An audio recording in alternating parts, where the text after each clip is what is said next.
ಸೌಂದರ್ಯದ ಸಲಹೆಗಳು. Welcome back to my channel. Hi hello friends. ಪಪ್ಪಾಯಿ ಹಣ್ಣಲ್ಲಿ ಶುದ್ಧ ಜೇನುತುಪ್ಪದ ಕೆಲವು ಹನಿಗಳನ್ನು ಕಲಸಿ ಮುಖಕ್ಕೆ ಹಚ್ಚಿ ಅರ್ಧ ಗಂಟೆ ನಂತರ ಬೆಚ್ಚನೆ ನೀರಿನಲ್ಲಿ ತೊಳೆಯೋದ್ರಿಂದ ಮುಖದ ಚರ್ಮ ಹೊಳಪು ಬರುತ್ತೆ, ಮುಖದಲ್ಲಿ ಗ್ಲೋ ಕಾಣಿಸುತ್ತೆ. ಬೆಣ್ಣೆಹಣ್ಣು ಬಟರ್ ಫ್ರೂಟ್ ಅದೆಷ್ಟು ಮೃದುವಾಗಿದೆಯೋ ಹಾಗೆ ನಿಮ್ಮ ಚರ್ಮ ಮೃದುವಾಗಬೇಕಾದ್ರೆ ಈ ಬೆಣ್ಣೆಹಣ್ಣನ್ನು ಮುಖಕ್ಕೆ ಹಚ್ಚಿ 20 ನಿಮಿಷಗಳ ನಂತರ ಬೆಚ್ಚನೆ ನೀರಿನಲ್ಲಿ ಮುಖವನ್ನು ತೊಳೆಯಿರಿ.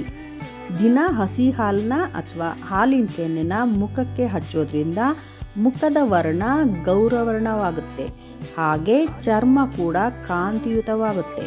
ಮೊಸರು ಮತ್ತು ಅರಿಶಿನ ಹಾಗೂ ಕಡಲೆ ಹಿಟ್ಟನ್ನು ಕಲಸಿ ಮಿಕ್ಸ್ ಮಾಡಿ ಫೇಸ್ ಪ್ಯಾಕ್ ಮಾಡಿಕೊಂಡು ಅರ್ಧ ಗಂಟೆ ನಂತರ ಮುಖ ತೊಳೆಯೋದ್ರಿಂದ ಮುಖದ ಚರ್ಮ ಹೊಳೆಯುತ್ತದೆ.